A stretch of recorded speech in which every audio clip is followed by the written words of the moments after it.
Hola, buenas tardes, noches. Bueno, muchas gracias por la presentación y por la invitación. Es un gusto para mí compartir en estas segundas jornadas de filosofía y educación. Pensé un poco en el tema que podría compartirles y se me ocurrió compartirles estas lecturas, estas reflexiones en torno a un filósofo que es argentino, fallecido recientemente, que es Enrique Dussel. Y bueno, a lo largo de la exposición yo voy a ir contándoles un poquito de la vida de este maestro que tuve oportunidad de conocer y con el cual también pude trabajar. Y bueno, paso entonces a la ponencia. La idea es que después de mi exposición, si se da unos minutos más, poder conversar, si alguien quiere preguntar algo más, lo podemos charlar. Después de la ponencia o en algún otro momento, mañana, cuando gusten en realidad. Bien, la ponencia la titulo Tras las huellas de un pensador desobediente y son algunas reflexiones. En este trabajo que, miren, acá en esta proyección traté de armar la organización, no pensé que el lugar iba a ser tan grande, pensé que iba a ser un aula, pero no sé si se alcanza a ver. La idea es tener más o menos esa organización acá me dicen ok, buenísimo, de la exposición, como para que si registran algunos conceptos después podemos volver sobre ellos, porque tal vez pueden ser novedosos para algunos, ¿no? Bien, entonces, Tras las huellas de un pensador desobediente es un trabajo, en este trabajo, digamos, abordo algunas huellas que dieron origen a un pensamiento nuevo, sumamente creativo y que nació en un contexto histórico, económico y político complejo de los fines de los años 60. Este pensamiento nuevo, o filosofía de la liberación, hunde sus raíces en tierras argentinas, pero prontamente encontrará ecos en otras voces de América Latina.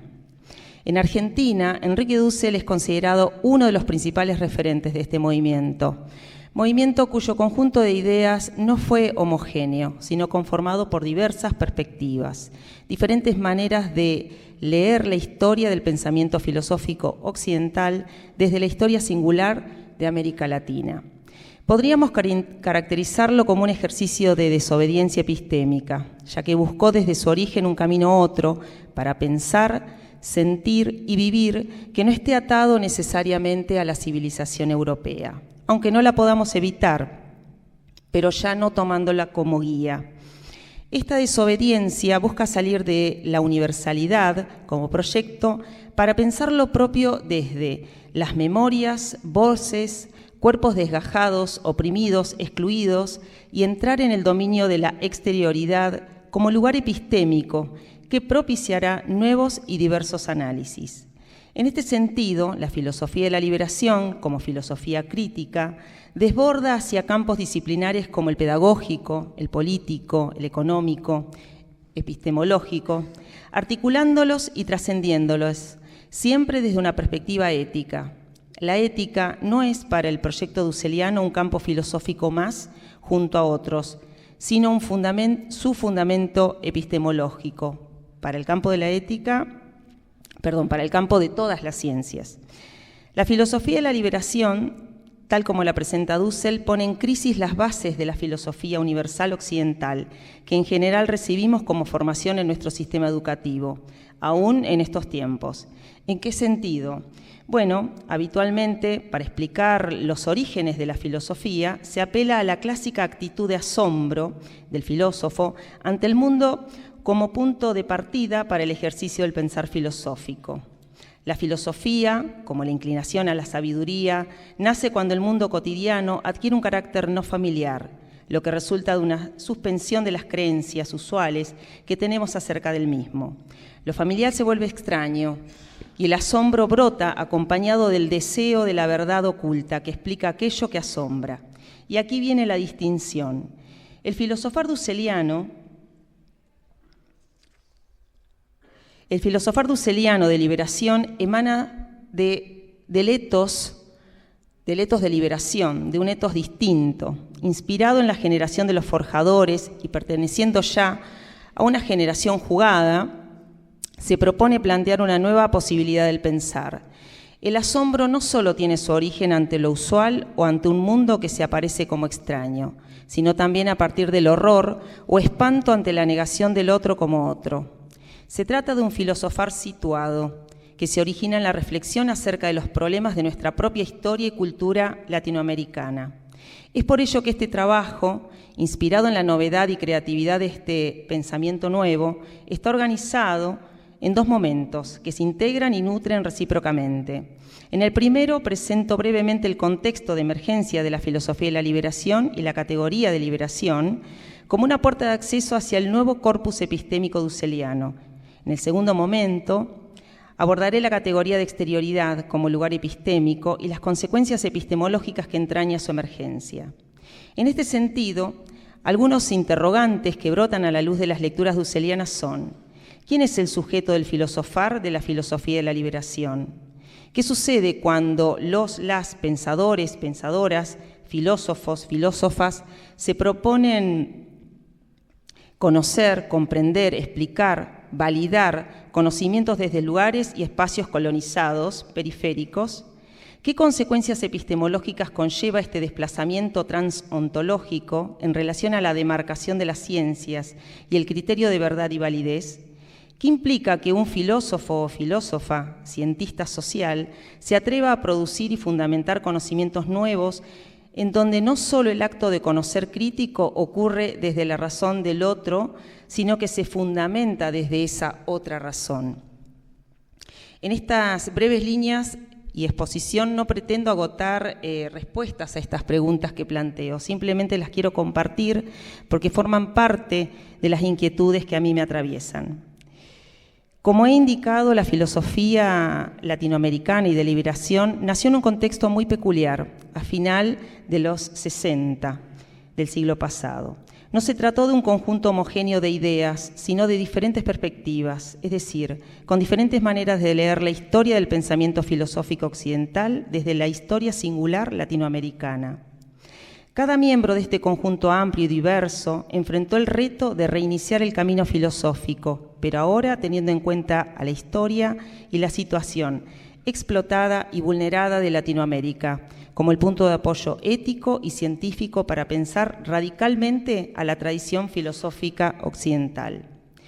Si bien la filosofía de la liberación como movimiento filosófico no es posible reducirla a un fenómeno exclusivamente argentino, ni a un solo grupo o a un solo evento, pues existe un cruce de acontecimientos que posibilitaron su emergencia, podemos decir que esta nueva generación filosófica, que puso el eje en la liberación, comienza a dar sólidas señales a partir de su presentación en el Segundo Congreso Nacional de Filosofía de la Argentina en 1971, celebrado en Altagracia, Córdoba. En este congreso Dussel presenta su trabajo sobre metafísica del sujeto y liberación, donde se puede observar algunos elementos del gesto liberador de la filosofía y temas que atravesarán todo su pensamiento: la relación centro-periferia, la crítica a la modernidad como voluntad de poder que toma a Latinoamérica como constituyente, los vínculos entre el pensar crítico intra-nordatlántico y el propio, desde Latinoamérica, con la decisiva crítica de esta última. En este sentido, el maestro afirma: la metafísica del sujeto se ha concretado histórica, práctica y políticamente en la dialéctica de la dominación. El único modo para que el oprimido tome conciencia de la opresión que pesa sobre todas las estructuras de su existencia es que descubra previamente la dialéctica de la dominación concretamente, en todo y en cada momento de su ser. Además, En esta ponencia, Dussel señala la sinonimia repetición-encubrimiento, desnudando que a través de la repetición de teorías por parte de los intelectuales, lo único que hacen es encubrir una autodomesticación. Esa mera repetición no crítica es ahora una culpable adhesión con vida, pensar y palabras, a una autodomesticación para que otros aprovechen los beneficios de la opresión. El lugar de enunciación dusseliano es heredero de los movimientos del 68, pero con clara conciencia de quién es y desde dónde habla. Para nuestro pensador, los acontecimientos en París, en Frankfurt o Berkeley no tuvieron el mismo sentido en Latinoamérica, ni tampoco partieron del mismo contexto. En este sentido, señala Dussel, en la Plaza de las Tres Culturas en México fueron asesinados más de 400 estudiantes y obreros, lo que no aconteció ni en París ni en Berkeley. En Argentina, la ciudad de Córdoba fue tomada por huelgas obreras y estudiantiles contra el dictador militar Onganía, en el llamado Cordobazo. Acontecimientos muy diversos que la filosofía del centro no registra como su contexto. Fin de la cita. Desde este ámbito, partió de una crítica de la razón moderna, del sujeto cartesiano, desde la crítica ontológica de Martin Heidegger, por una parte, lo que le permitió sostener la crítica radical de dimensión ontológico fundamental. Por otra parte, se inspiró en la escuela de Frankfurt. Algunos de los representantes de las escuelas fueron Horkheimer, Adorno, Marcuse, posteriormente Habermas y actualmente representada por Axel Honneth. Lo que le permitió comprender el sentido político de dicha ontología e ir dando los primeros pasos de una filosofía política latinoamericana. Además, influenciados por las lecturas de Emmanuel Levinas y por su obra fundamental, Totalidad e Infinito, ensayo sobre la exterioridad, y al mismo tiempo por las obras de Frantz Fanon, Los condenados de la tierra, serán estas últimas, junto a la teoría del sistema mundo de Immanuel Wallenstein, las que le permitirán situar las posturas de liberación y autocrítica desde la periferia postcolonial, desde el sur de los 60. Otro momento importante como espacio de encuentro y despunte de un pensamiento latinoamericano y liberacionista fue las jornadas académicas. Las jornadas se efectuaron en la Universidad Nacional del Salvador, en San Miguel, provincia de Buenos Aires. Con una mirada en conjunto podríamos caracterizar las jornadas como encuentros para reflexionar sobre el estado del pesar argentino y latinoamericano. Estos encuentros tuvieron continuidad hasta aproximadamente 1975. Por ese año, el 23 de mayo, Dussel es expulsado de la Universidad Nacional de Cuyo, previo atentado de bomba en la noche del 2 de octubre del 73. Junto a la bomba se encontraría un panfleto donde se lo acusa de enseñar marxismo. Ante este horror, los grupos que se habían ido formando a partir de 1971 se fueron desarticulando. Muchos de sus integrantes partieron para el exilio y Dussel, con la ayuda de Leopoldo Sea, se exilió en México, junto a su familia, donde comenzó una nueva etapa en su trayectoria institucional. Enrique Dussel es el filósofo de la liberación. La categoría de liberación dusseliana se inspira en los movimientos de liberación de Argelia, de África, de Asia, la Revolución Cubana y la expresión Mundo de la Vida de Marx y de Horkheimer. Es una categoría que entraña la dimensión material, que toca lo físico, lo sufriente de un pueblo o de un sector de la población. Además, surge de pensar que no es posible la teoría sin la experiencia. De allí su fuerte vínculo con la noción de praxis. Pero la experiencia o praxis no es en un sentido solipsista, encerrado en una conciencia, sino entendiendo la praxis como vivencia junto a la víctima, el excluido, el pobre, el oprimido, el niño, las niñeces, las mujeres. En este sentido, la liberación, más que estar vinculada a la libertad intelectual, está atada a las formas, metodologías, que posibilitará la liberación ideológica, política, ética, económica de un otro en situación de opresión o exclusión, producida por la praxis de dominación.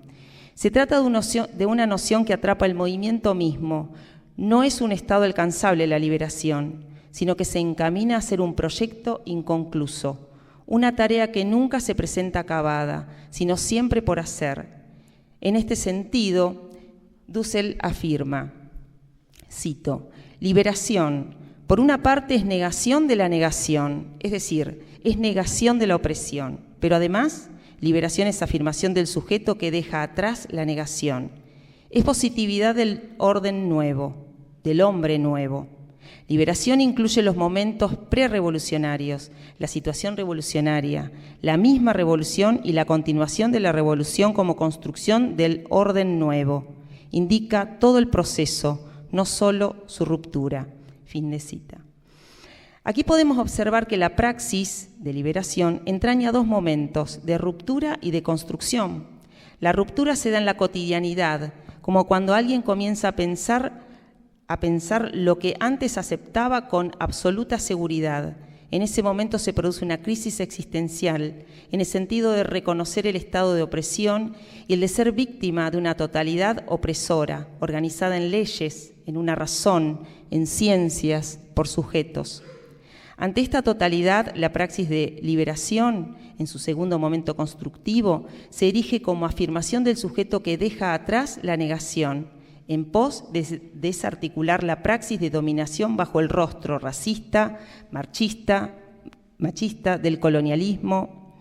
Asimismo, la praxis es un pasaje, un tránsito permanente. Se trata de un término relativo que se va redefiniendo según la realidad desde la que surge. Toda praxis de liberación es liberación de o liberación para. En el recorrido de sus obras se puede observar cómo Dussel va desarrollando las diferentes formas de liberación. Liberación pedagógica, liberación erótica, liberación ética, política, económica, mostrando que la praxis de liberación está en función de un tipo de opresión. Podemos pensarla como un movimiento pendular, de un desde a un hacia dónde. La liberación está proyectada en busca de un nuevo orden superador del anterior. Esta categoría amplía los actores intervinientes al incorporar en la historia al sujeto otro negado, ignorado o invisibilizado por la modernidad, y que se ubica en un territorio geopolíticamente distinto. Además, desnuda la relación dialéctica con la totalidad no europea, en el sentido de poner en evidencia los límites o la miopía en las críticas lanzadas al proyecto moderno por parte de los pensadores eurocéntricos, ya que no han discutido la crítica a la violencia que la razón moderna ejerció sobre culturas no europeas, reduciéndolas a ser culturas dominadas, explotadas, expropiadas. Nos preguntamos también por quién es el sujeto del filosofar de la filosofía de la liberación. Si bien la crítica al proyecto moderno se ha encarado desde el seno mismo del pensamiento europeo, y pensamos en Heidegger, en Horkheimer, en Bátimo, todos ellos critican el proyecto moderno, pero no ponen en cuestión la centralidad del discurso eurocéntrico sobre que no hay modernidad sin modernizado, proyecto civilizatorio sin bárbaro. La crítica europea a la violencia que ha provocado la racionalidad eurocéntrica no incluye aquella que toma como bárbaras las culturas no europeas. Sigue siendo un discurso encubridor que oculta mitos, como por ejemplo el que señala Dussel en un libro que se titula Introducción a la Filosofía de la Liberación, publicado en México en el 76, luego de su exilio, ¿no? Y él allí habla del mito de la modernidad, que toma como zona o territorio de sacrificio nuestro Abya Yala. El proyecto de liberación se propone desplegar la crítica posmoderna, profundizarla y darle un sentido mundial. Por ello, es un proyecto de liberación y subsunción de la modernidad. Una nueva interpretación que nace como crítica radical al proceso comenzado en 1492. No se trata al estilo posmoderno de indicar un proceso que surge dentro de la modernidad, sino de una nueva interpretación que exige una revisión completa del fenómeno moderno. Nuestro autor nos propone partir de otra tesis, 1492, como inicio de la modernidad. El momento de la mundialidad que posiciona a Europa como centro y a la constitución de América Latina como periferia y encubierta. Un acontecimiento histórico que es interpretado de manera no europea en los mundos periféricos, también como Asia y África. En esta nueva interpretación, modernidad-exterioridad, lo que se está indicando es que la realización del fenómeno moderno no ha sido autopoético, sino que se ha correalizado con una exterioridad negada, violentada. En tal sentido, para subsumir la modernidad, no desde la crítica absoluta a la razón, sino desde su violencia irracional en la afirmación de la razón del otro. Será necesario que la coetaneidad negada, la otra cara, se descubra como inocente y niegue la bondad del proyecto moderno, reconociendo la injusticia de la praxis sacrificial a la que ha sido sometida. Para poner en marcha la praxis de liberación, el proyecto de transmodernidad entraña una realización trascendente, imposible para la sola modernidad, pues la comprende en una correalización donde la modernidad y su exterioridad negada se correalizarán por una mutua fecundidad creadora. La transmodernidad implica un desplazamiento filosófico que refiere a cambios en las coordenadas principales para entender el mundo y la experiencia humana desde un lugar otro. Desplazamiento que tiene como punto de partida afirmar esa exterioridad negada, desechada, no valorada o considerada como inútil. Desde este lugar, desde otro mundo, se afirma una razón liberadora de una ética de la liberación, como reconocimiento de la dignidad de esa alteridad negada para, por una praxis constructora, liberadora, abrirse camino positivamente hacia una transmodernidad. El otro negado, coetáneo de la modernidad, se torna sujeto de praxis innovadora. En tal sentido, la transmodernidad es propuesta como nuevo proyecto mundial de liberación, como una teoría del diálogo intercultural entre centro-periferia, sur-sur, civilización-naturaleza, hombre-mujer, realizadora de los valores, de las narrativas, de los textos, de las culturas negadas, de los de afuera, que incluye una redefinición de la relación de la persona-naturaleza como recreación ecológica y la relación persona-persona como justicia cultural, política, económica. Un diálogo creado por los críticos de la propia cultura no es ni moderna ni posmoderna, sino transmoderna, porque la localización del esfuerzo creador no parte del interior de la modernidad, sino desde la exterioridad, desde la alteridad de los pueblos poscoloniales, desde la sabiduría de los pueblos vernáculos que, subsumiendo lo mejor de la modernidad, deberá desplegar no un estilo cultural que tienda a un pensamiento homogéneo o a la unidad globalizada, sino a un pluriverso transmoderno. Se trata entonces de un diálogo crítico intercultural, analéctico, como lo llama nuestro filósofo, en donde, cito, la razón del otro tiene lugar en una comunidad de comunicación, en la que todos los humanos puedan participar como iguales, pero al mismo tiempo en el respeto a su alteridad, a su ser otro, otredad que debe estar garantizada hasta el punto de la situación ideal de habla, para hablar como Habermas, o en la comunidad de comunicación ideal o trascendental, como para hablar desde Apple. Fin de la cita. La analéctica es un saber pensar desde la dignidad del otro. Nuestro pensador entiende que el rostro del otro ante el que nos situamos en el cara a cara, reconocido por la filosofía de Lévinas, está más allá del pensar. Es primeramente un humano y no una manifestación de los entes en el mundo. Con Lévinas, el camino de la analéctica había quedado indicado, pues hablaba del otro, pero es absolutamente otro. Y el otro para nosotros es América Latina, los pueblos periféricos. La analéctica entonces se constituye como el punto de apoyo que permite afirmar un nuevo ámbito para el pensar filosófico. Este nuevo ámbito es el otro situado geopolíticamente, la otra cara de la modernidad. Es el pasaje al justo crecimiento de la totalidad desde el otro. Tenía razón Feuerbach al decir que la verdadera dialéctica parte del diálogo del otro y no del pensador solitario consigo mismo. La dialéctica para Dussel clausura, mientras que la analéctica habilita, pues es un camino que incorpora el rostro sensible y la voz de la exterioridad negada. La analéctica habilita la construcción de una nueva totalidad analógica, constituida por lo mejor de la antigua y desde la razón del otro. Se trata del pasaje de una totalidad vigente, la ontología moderna, hacia una totalidad futura, transontológica, transmoderna, que se construye desde la praxis de liberación y desde la palabra interpelante del otro, que se afirma como otro distinto y diverso.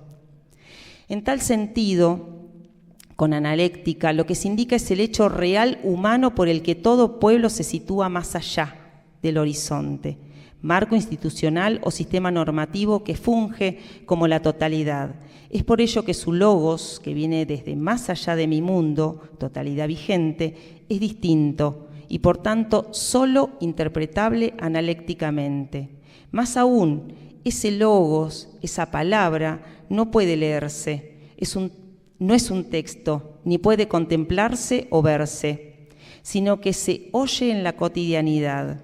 El saber oír es intrínseco al método analéctico, es la condición de posibilidad del saber interpretar. La cuestión será entonces la siguiente: si el rostro del otro es un análogos, ¿cómo comprender e interpretar su palabra interpelante? El otro como otro absoluto no es interpretable, abarcable, decible. Pero si a ese otro lo tomo desde su uso de la palabra, desde su historicidad, desde su memoria, desde su mundo de la vida, sí puedo lograr una comunicación, edificar algo en común, dejándome enseñar su mundo y a la vez enseñarle el propio. Si interpretar es poder explicar al otro desde lo propio, esa interpretación fagocita al otro cosificándolo. En cambio, si la interpretación se deslinda de la que adquiere la forma de sujeto-objeto y muda hacia una racionalidad comunicativa, sin la pretensión de lograr una completa univocidad de consenso entre los hablantes, será posible una interpretación por semejanza, distinción analógica. Es decir, que la entrada al ámbito de lo analógico habilita a que los dialogantes conserven sus distinciones y promuevan la comunidad en la semejanza lógica analógica, lo que posteriormente se llamará diálogo intercultural o comunicación epistémica, interepistémica. Lo que nos está proponiendo Dussel es construir una hermenéutica por semejanza, que contemple lo dicho por el otro desde su decir y las experiencias del mundo de la vida del que escucha. En estas breves líneas he presentado cómo a través de la analéctica se edifica un nuevo proyecto, una nueva totalidad que transita el camino de la analogicidad del diálogo entre las distintas culturas existentes y que, al considerar al otro, otra, como otro, otra, irreductible en su libertad, habilita un ámbito aperturante del diálogo, desde la semejanza, en donde los mundos de los dialogantes se van confundiendo. La categoría de exterioridad es una de las más importantes en el discurso filosófico de Dussel, pues constituye el lugar privilegiado epistémica, ética y políticamente para realizar la crítica al proyecto moderno y a la vez a las críticas presentadas por filósofos como los que ya he nombrado, y del mismo Lévinas, del cual toma el concepto. Desde las lecturas heideggerianas y levinasianas, nuestro pensador va descubriendo que la crítica lanzada al proyecto moderno es insuficiente, puesto que si bien critican la violencia de la ratio estratégico moderna, no consideraron en sus críticas la violencia ejercida sobre culturas no europeas, como por ejemplo la latinoamericana, como he indicado. Sin lugar a dudas, es desde Heidegger, junto al pensamiento de Lévinas, que ha podido plantear el salto metafísico al otro y vislumbrar el camino del pensar latinoamericano. Pero como él mismo lo anticipa, si bien terminológicamente era todavía heideggeriana, de intención latinoamericana, junto con las lecturas de Immanuel Lévinas. Es decir, que en la elaboración del camino del pensar latinoamericano, estos pensadores y sus categorías se integran son subsumidas en un nuevo locus de enunciación, situado en una lectura originaria de la crisis histórica de la realidad del continente colonial, en una alteridad geopolítica latinoamericana. En 1972, Dussel y Levinas mantuvieron una conversación personal en París, en Lovaina, que para nuestro pensador significó un principio de revelación y promesa, que posteriormente derivaron en decepción y punto de inicio para la creación y emergencia de un nuevo pensar filosófico. En esa conversación, Dussel toma conciencia de que la exterioridad que históricamente implicó al pueblo judío ante los horrores del estalinismo y nazismo no contemplan al pueblo amerindio, ni al asiático ni al indio. El otro al que hacía referencia Levinas era absolutamente otro, y en este sentido advierte: Levinas nunca ha pensado que el otro pudiera ser un indio, un africano, un asiático. El otro para nosotros es América Latina con respecto a la totalidad europea, es el pueblo empobrecido y oprimido latinoamericano. Este ocultamiento, o esto no visto aún por Levinas, le permite a Dussel definir la posición de exterioridad como filosofía, cultura popular, economías latinoamericanas con respecto a Estados Unidos o de Europa, en cuanto pobres, ¿no? Y en referencia a la totalidad hegemónica. Tomar conciencia de ser la otra cara de la modernidad. Esta exterioridad, que es exterioridad de la totalidad del ser, totalidad desarrollada como la historia que se ha contado desde Europa, es una exterioridad que se introduce en con la colonialidad, con la cara oculta de la modernidad. A su vez, esta irrupción epistemológica, este nuevo lugar de enunciación, el posicionarse en un ámbito más allá que la crítica de la razón a la razón eurocéntrica y que no pudo capturar, habilita nuevos ámbitos no explorados, nuevos observables, nos dirá Dussel. La noción del lugar de enunciación alude a lugares desde donde se articula pensamiento. Estos lugares de historia, de memoria, de dolor, de lenguas y saberes diversos son lugares de pensamiento, donde se genera pensamiento. Además, este lugar no es uno, universal, sino que a su vez se diversifican en las variadas historias coloniales que estableció la expansión colonial desde 1492. Este desplazamiento transontológico, que toma como sujeto del pensar la voz de la comunidad de excluidos, sujetos articulados a un mundo de la vida, a una subjetividad histórica y que la totalidad ocultó, y que sigue ocultando, no solo constituye un posicionamiento ético, ni se reduce a él, pues siendo una mirada capaz de abordar la totalidad vigente y lo invisibilizado por ella, posee una función epistémica heurística que nos permite configurar un horizonte otro de inteligibilidad, desde donde construir nuevos objetos de conocimiento, nuevas formas de pensar, nuevos caminos de legitimación y validación de saberes. Este nuevo lugar de enunciación que se abre desde un interés práctico instala un campo de inteligibilidad diferente al horizonte posible o asumido por la posición de la praxis dominante, contrastando con la perspectiva dominante de la totalidad del ser. La incorporación de este lugar de enunciación tiene como consecuencias simultáneas la ampliación de los posibles campos u objetos de estudio y la transformación de la concepción ético-ontológica en un análisis epistemológico.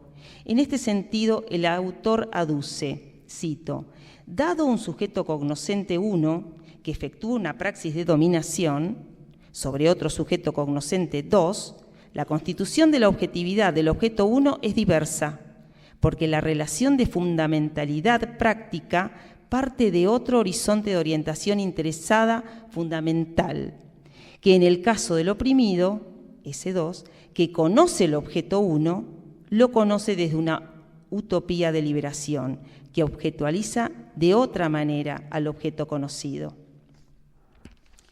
Entonces, en este acto cognitivo aquí graficado entre estos dos sujetos, S1, S2, la comprensión en relación a un objeto 1 es diversa. ¿Por qué? Porque para Dussel las condiciones de la objetividad de un conocimiento posible se originan en la praxis, como la totalidad de las prácticas mundanas. Es decir, la objetividad del objeto pende del proyecto fundamental práctico de una sociedad, de un grupo, de un individuo articulado a ello. Por tanto, en esta situación cognitiva, la relación fundamental práctica de S1 parte de un horizonte fundamental de interés, mientras que S2 parte de otro horizonte fundamental. S1 parte de una praxis de dominación y S2, que conoce al objeto 1, pero lo conoce desde una utopía de liberación, se objetualiza de otra manera en O2. La categoría de exterioridad, representada por S2, no solo da que pensar, sino que al abrir al máximo horizonte posible de objetualidad, da entendimiento de la nueva realidad, que se abre desde un nuevo interés práctico a la recolección de datos, hechos, nuevas hipótesis, objetos de investigación, métodos. Es decir, el motor que da que pensar se encuentra en la existencia fáctica o cotidianidad que demanda ser pensada. Y como anticipamos, este lugar de enunciación, que se abre desde un interés práctico, es diverso. Por ello, Dussel propone crear nuevas condiciones para pensar esa diversidad como proyecto transmoderno. Una de ellas es la analéctica, como método que pondrá en diálogo la totalidad del ser y lo negado por ella, la exterioridad. Creo que las consecuencias epistemológicas que acarreará esta propuesta son varias. Entre ellas, replantear las categorías de verdad y validez en el sentido de reflexionar sobre la validez del discurso crítico de la comunidad de las víctimas cuando se enfrentan al sistema que las oprime o excluye. Además, la generación de nuevas teorías que expliquen estos nuevos hechos antes no observados, no capturados por el interés de la praxis de dominación. Para concluir este recorrido de lecturas y reflexiones, recordemos que el punto de partida dusseliano se encuentra en la exterioridad a la totalidad vigente, corporalizada por la figura del oprimido, el excluido, que habilita la crítica a la totalidad. En este sentido, la analéctica como camino del filosofar de la liberación, al tomar como punto de partida al otro, establece un nuevo horizonte desde el cual develar los rostros de la colonialidad, del poder, del ser, del saber, para pensarlo desde la palabra interpelante del otro, que no es solo una opción ética, sino que constituye un punto de vista privilegiado que captura la totalidad vigente y lo encubierto por ella. Ambicioso es este trabajo de investigación que toma la ética como fundamento de los problemas epistemológicos de la filosofía y de las ciencias. Y como cierre, tomo las palabras de otro referente o filósofo de la liberación o liberacionista, que es nuestro maestro Arturo Roy, quien nos dice: los riesgos son sin duda grandes. A cada momento se puede caer en nuevas totalidades dialécticas opresoras, aún dentro de los márgenes mismos de una filosofía de la liberación. La tarea es difícil en la medida que se desea ciertamente instalarse en una posición de lúcida autocrítica, única a partir de la cual se podrán encontrar los caminos para que el pensador no sea una vez más instrumento al servicio de los dueños del mundo. Mas, toda tarea difícil es por sí misma bella y, como dijo el viejo Platón, vale la pena por eso mismo de recorrer todos sus riesgos. Muchas gracias.